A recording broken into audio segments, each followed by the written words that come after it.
Hello everyone, आपका स्वागत है हमारी YouTube family AB judiciary zone में। आज का टॉपिक है बंगाल के गवर्नर जनरल तथा वायसराय या फिर वायसराय। उन्हीं को गवर्नर या फिर कभी गवर्नर जनरल तो कभी वायसराय कह दिया गया था। तो आज का टॉपिक है यही, और ये जो टॉपिक है ये आज की वीडियो में दूसरा पार्ट है। इसके पहले पार्ट को आप लोग प्लेलिस्ट से देख सकते हैं, और इसमें मैंने ये करवा दिया था कि जो प्रथम बंगाल का गवर्नर था वो कौन था, रॉबर्ट क्लाइव था। तो ये सारे हो गए थे, रॉबर्ट क्लाइव आए, फिर बरे लास्ट, फिर कार्टियर थे, फिर वारेन हेस्टिंग थे। क्योंकि ये बहुत इंपॉर्टेंट टॉपिक है, यहाँ से हमेशा क्वेश्चन बनता है, तो इसको आप लोग एक दो बार वीडियो अच्छे से पढ़ लीजिएगा। उसके बाद से यहाँ पे सर जॉन शोर का आता है, फिर लॉर्ड वेलेजली आते हैं। तो हमने शायद यहाँ तक कर लिया था, वेलेजली तक। अब नेक्स्ट चलेंगे, जिनका क्रम रहेगा आपका 1806 या फिर 7 से। तो आज का क्रम 1800, इस वीडियो का क्रम 1807 से शुरू होगा, 1813 तक रहते हैं। कौन आते हैं? लॉर्ड मिंटो आते हैं, ठीक। और इनके प्रशासन में क्या हुआ था कि रणजीत सिंह के साथ अमृतसर की संधि 1809 में हुआ था। तो जब मैं आप लोगों को पढ़ा रही थी अंग्रेज़ों का पंजाब पर अधिकार या फिर अंग्रेज सिख संबंध, तो वहाँ पे मैंने बताया था अमृतसर की संधि में क्या कुछ था। तो आप लोग उस वीडियो को प्लेलिस्ट से देख सकते हैं। नेक्स्ट आ जाते हैं लॉर्ड हेस्टिंग। अच्छा, बहुत कन्फ्यूजन होता है लॉर्ड हेस्टिंग और वारेन हेस्टिंग में, तो आप लोग बिल्कुल ध्यान से देखिएगा। ये है लॉर्ड हेस्टिंग। वारेन हेस्टिंग के बारे में आप लोग पिछले वीडियो में पढ़ चुके हैं। तो इनका क्रम रहता है 1813 से लेकर के 1823 तक। अब देखते हैं कि क्या कुछ इनके शासनकाल में होता है। आंग्ल नेपाल युद्ध होता है 1814 से 1816 में, जो कि सागौली की संधि से समाप्त होता है। तो पूछता है कि आंग्ल नेपाल युद्ध के समय भारत का गवर्नर जनरल कौन था? तो राइट आंसर होगा लॉर्ड हेस्टिंग। नेक्स्ट है तृतीय आंग्ल मराठा युद्ध, हुआ था 1817 से 19 में। अब आंग्ल मराठा युद्ध का भी मैंने वीडियो बनाया है डिटेल में, आप लोग प्लेलिस्ट से उसको देख सकते हैं। और क्या क्या हुआ था? तो पिंडारियों का दमन 1817-18 में ही हुआ था। और नेक्स्ट सबसे इम्पॉर्टेंट, मद्रास के गवर्नर टॉमस मुनरो द्वारा रैयतवाड़ी व्यवस्था की शुरुआत की गई थी। अब जो ये रैयतवाड़ी व्यवस्था था, तो इसमें क्या करते थे, किसान सीधे लगान देते थे। किसको? जो रहता था, अंग्रेज जो रहते थे उनको देते थे। तो इसी को रैयतवाड़ी व्यवस्था, रैयत मतलब होता है किसान, तो जो टैक्स देते थे किसान, लगान देते थे, वो अंग्रेजों को डायरेक्ट देते थे। तो इसी व्यवस्था को कहा गया था रैयतवाड़ी व्यवस्था। और पूछता है कि बहुत इम्पॉर्टेंट है, कई बार पूछा हुआ है कि रैयतवाड़ी की व्यवस्था किसने शुरू की थी? तो टॉमस मुनरो ने की थी। और उस समय गवर्नर कौन था? लॉर्ड हेस्टिंग था। तो इसको आप लोग याद रखिएगा। नेक्स्ट आ जाते हैं लॉर्ड एमहर्स्ट, 1823 से 28 तक। अब इनके में क्या होता है कि प्रथम बर्मा युद्ध होता है 1824 से 26 तक, और दूसरा भरतपुर का अब अधिग्रहण हो जाता है 1826 में। तो ये आप लोग दो चीज़ें याद रखिएगा कि लॉर्ड एमहर्स्ट के समय क्या होता है, प्रथम बर्मा युद्ध और भरतपुर का अधिग्रहण। अब आ जाते हैं very very important, Lord William Bentinck. इनका जो क्रम था, शासनकाल था, उसमें बहुत चीज़ों में सुधार हुआ भारत की स्थिति में। तो ये बार बार पूछा जाता है, और ये तो इनका फेवरेट क्वेश्चन है, पहले के एग्जामों में कई बार पूछा हुआ है कि भारत का प्रथम गवर्नर जनरल कौन है? तो भारत का प्रथम governor general Lord William Bentinck है। तो इनके में क्या क्या हुआ था पढ़ लेते हैं। सती प्रथा पर रोक सबसे पहले 1829 में। ठगी प्रथा का अंत 1830 ईस्वी में होता है।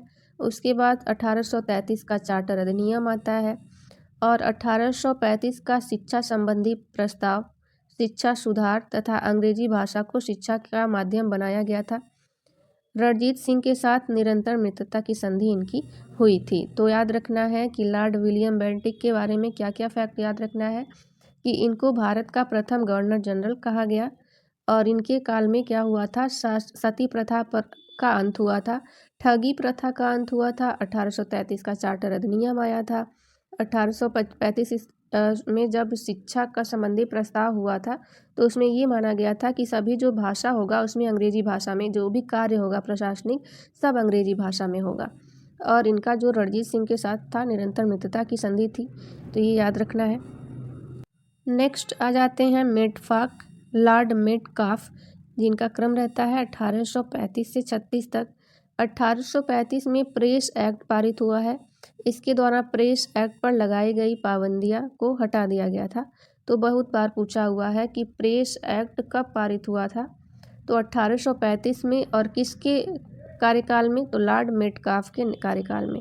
नेक्स्ट आ जाते हैं लॉर्ड ऑकलैंड, जिनका कार्यकाल रहता है 1836 से 1842 तक, और इसमें प्रथम अफगान युद्ध होता है जो कि 1836 से 1842 तक चलता है। नेक्स्ट आ जाते हैं लॉर्ड एलनबरो, इनका कार्यकाल रहता है 1842 से 44, 2 वर्ष का रहता है इनका। अब इनमें क्या होता है कि सिंध का विलय 1843 में हो जाता है, और ग्वालियर के साथ इनका एक युद्ध होता है 1843 में। नेक्स्ट आते हैं लॉर्ड हार्डिंग प्रथम, जिनका क्रम रहता है, कार्यकाल रहता है 1844 से 1848 तक, यानी 4 साल के लिए इनका रहता है कार्यकाल।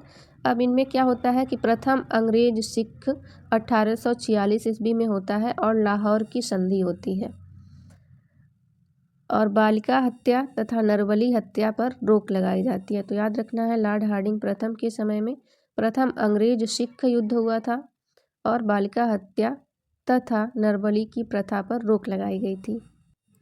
Now again very very important, Lord Dalhousie 1848 से 1854 तक। अब इनके बारे में से बहुत बार एग्जाम में क्वेश्चन पूछा हुआ है, तो एक बार आप लोग ध्यान से पढ़ते जाइएगा। द्वितीय अंग्रेज सिख युद्ध होता है। अब इस युद्ध में क्या होता है, किसके किसके बीच में होता है, उसको मैं यहाँ पे नहीं बताऊंगी, वीडियो है प्लेलिस्ट में, आप लोग डिटेल में वहाँ से पढ़ सकते हैं, क्योंकि मैचिंग का सवाल दे देता है कि एक तरफ युद्ध दे देगा प्रथम, द्वितीय, तृतीय या फिर चतुर्थ, और दूसरी तरफ उसका सन दे देता है, तो मैचिंग करने का सवाल आता है। तो वहाँ से आप लोग पढ़ेंगे तो क्वेश्चन आराम से सॉल्व हो जाएंगे।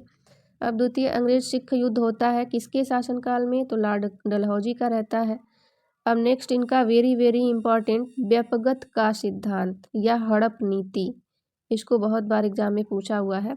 इसमें क्या होता है कि जिसके पास कोई पैतृक वारिस नहीं रहता है, उत्तराधिकार नहीं रहता है लीगली, तो उनका राज्य अपने में हड़प लेते हैं जो अंग्रेज रहते हैं। तो इस वजह से बहुत सारे लोग जो राजा रहते हैं, उनके अगर बच्चे नहीं रहते हैं तो उनका राज्य पूरा अंग्रेज हड़प लेते हैं। इस वजह से वो लोग बहुत नाखुश रहते हैं, परेशान रहते हैं। और इस क्रम में इन्होंने, जो लॉर्ड डलहौजी थे, सतारा को 1848 में अपने में मिला लिया, जैतपुर व संभलपुर को 1849 में, उदयपुर को 1852 में, झांसी को 1853 में, नागपुर को 1854 में तथा अवध को 1856 में अंग्रेज क्या किए, अपने राज्य में मिला लिए। किस लिए मिला लिए, क्योंकि उनका कोई पैतृक वारिस नहीं था। और ये किस सिद्धांत के तरफ, व्यपगत का सिद्धांत के द्वारा। नेक्स्ट है वुड का शिक्षा डिस्पैच, यानी वुड डिस्पैच भी नाम सुने होंगे आप लोग, 1854। इसमें स्थानीय भाषा के स्कूलों और सरकारी कॉलेजों की स्थापना की जाती थी। तो ये भी एक नई प्रक्रिया ले आए थे लॉर्ड डलहौजी कि वुड डिस्पैच, यानी वुड का शिक्षा डिस्पैच। इसमें क्या होता था कि जो भी लोकल भाषा होता था, लोकल लैंग्वेज, उसके आधार पर स्कूल या फिर कॉलेज खोले जा रहे थे। अब नेक्स्ट है बम्बई एवं थाने के मध्य पहली बार या प्रथम रेल चली थी 1853 में, और दूसरी 1854 में कलकत्ता एवं रानीगंज के बीच में चली थी। तो एक बार इसको रिवीजन करते हैं। लॉर्ड डलहौजी, जिनका सन है 1848 से 1854 तक। अब इनके में क्या क्या हुआ कि द्वितीय अंग्रेज सिख युद्ध हुआ, व्यपगत का सिद्धांत इन्होंने लाया, वुड का शिक्षा डिस्पैच ले आया, तथा बम्बई एवं थाने के मध्य में पहली बार रेल चली थी।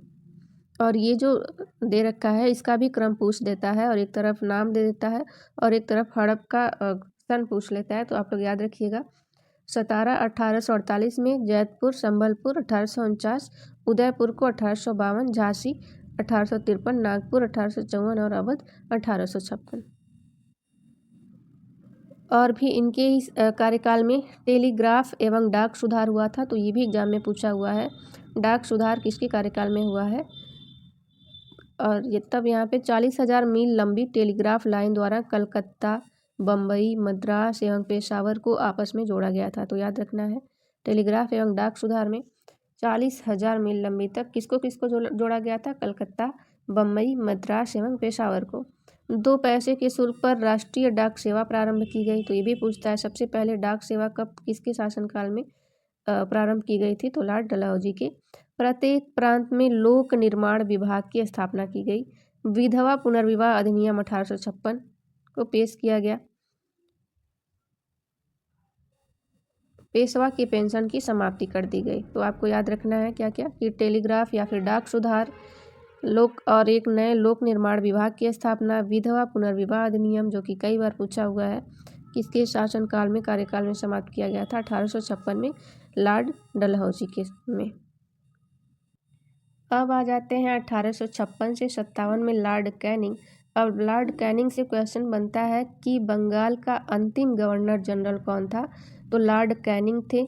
तथा तथा प्रथम वायसराय कौन था? तो भी वही एक ही आंसर है, कैनिंग। क्यों? क्योंकि 1857 की जब क्रांति हुई थी उसके बाद से क्या हुआ था, इनको पूरे भारत का वायसराय बना दिया गया था। जो गवर्नर जनरल का पद था उसका नाम चेंज करके वायसराय कर दिया गया था।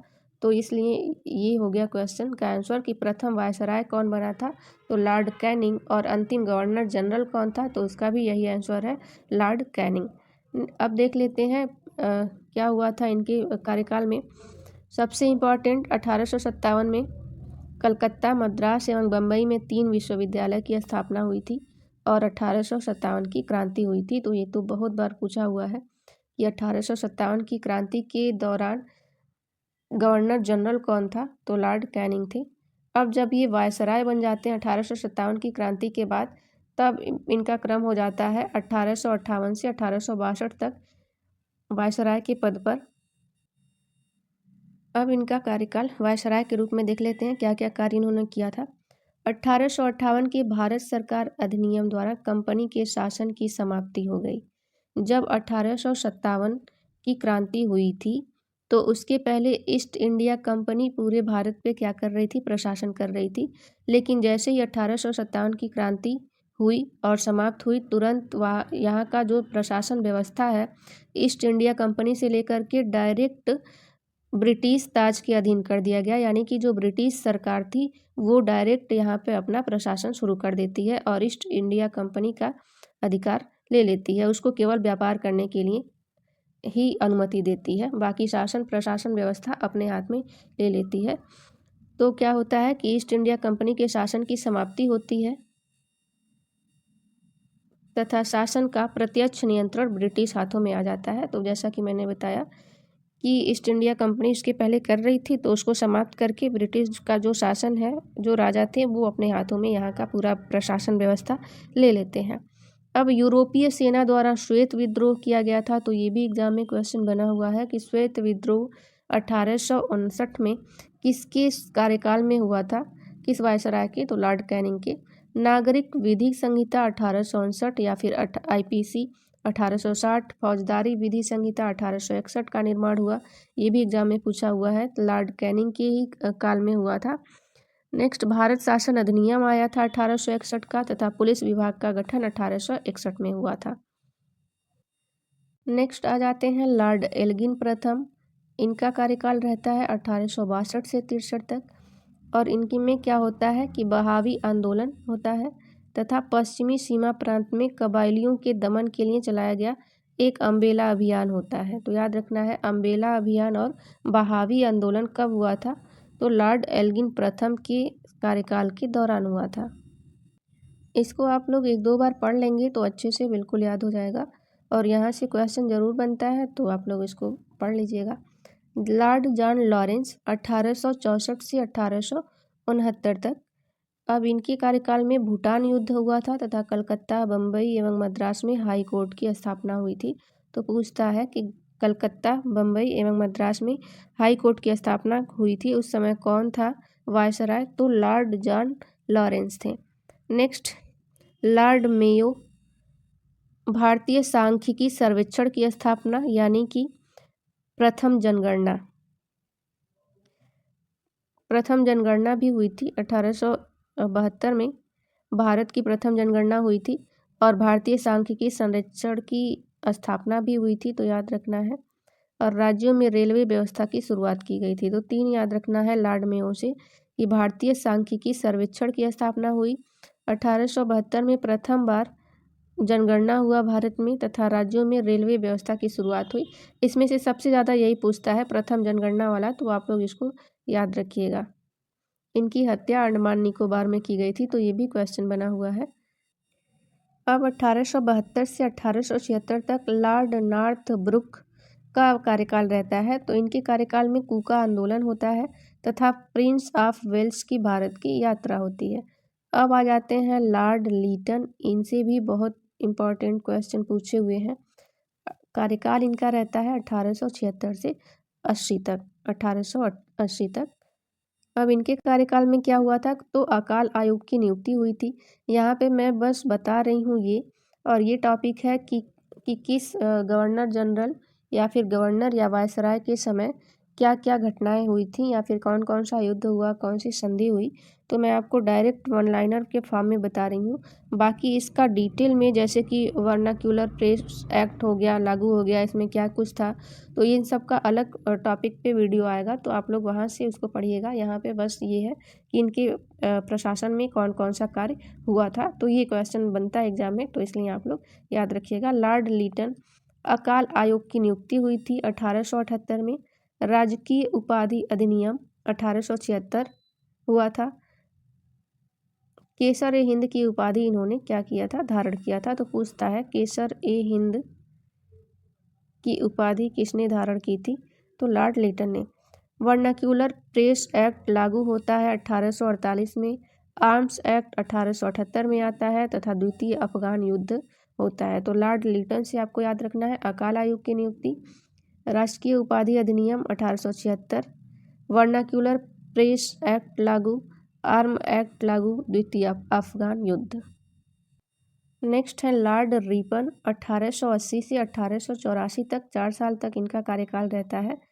इनके कार्यकाल में वर्नाक्यूलर प्रेस एक्ट की समाप्ति कर देती है। अभी आप लोगों ने पूछा था, देखा है कि लॉर्ड लीटन ने शुरुआत किया था वर्नाक्यूलर एक्ट की, प्रेस एक्ट की, और ये क्या करते हैं, रिपन समाप्त कर देते हैं। तो पूछता है कौन शुरू किया, कौन ख़त्म किया, तो शुरू किए लॉर्ड लीटन और समाप्त किए लॉर्ड रिपन। अब प्रथम कारखाना अधिनियम पारित हुआ था किसके कार्यकाल में, लॉर्ड रिपन के।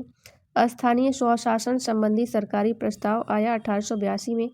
शिक्षा आयोग की नियुक्ति विलियम हंटर की अध्यक्षता में हुई थी, शिक्षा आयोग की नियुक्ति। और इल्बर्ट बिल विवाद हुआ था लॉर्ड रिपन के कार्यकाल में। तो यहाँ से ये क्वेश्चन पूछा हुआ है दोनों कि वर्नाक्यूलर प्रेस एक्ट की समाप्ति के समय कौन था वायसराय, और इल्बर्ट बिल विवाद के समय वायसराय कौन था, तो याद रखिएगा इसको आप लोग। अब आ जाते हैं लॉर्ड डफरिन। 1884 से 1888। अब इनके कार्यकाल में तृतीय वर्मा युद्ध 1885 से 86 में हुआ था। और वेरी वेरी इम्पॉर्टेंट, भारतीय राष्ट्रीय कांग्रेस की स्थापना 1885 में हुआ था। पूछता है कि जब भारतीय राष्ट्रीय कांग्रेस की स्थापना हुई थी उस समय भारत का वायसराय कौन था, तो लॉर्ड डफरिन। अब नेक्स्ट आते हैं लॉर्ड लेंसडाउन। 1884 से 1888 ईस्वी तक, और इनके कार्यकाल में होता है कारखाना अधिनियम 1891 आता है तथा भारतीय परिषद अधिनियम 1892 आता है। और भारत और अफगान के मध्य सीमा के निर्धारण के लिए डूरंड आयोग की स्थापना 1893 में होती है। तो याद क्या क्या रखना है, कारखाना अधिनियम 1891, भारत परिषद अधिनियम तथा डूरंड आयोग की स्थापना। तो इस वीडियो में बस इतना ही, क्योंकि ज़्यादा लंबी हो जाएगी तो आप लोग बोर फील करेंगे। आगे का टॉपिक, एक पार्ट और आएगा इस टॉपिक का, तो आप लोग उसको प्लेलिस्ट से देख लीजिएगा। Thank you for watching.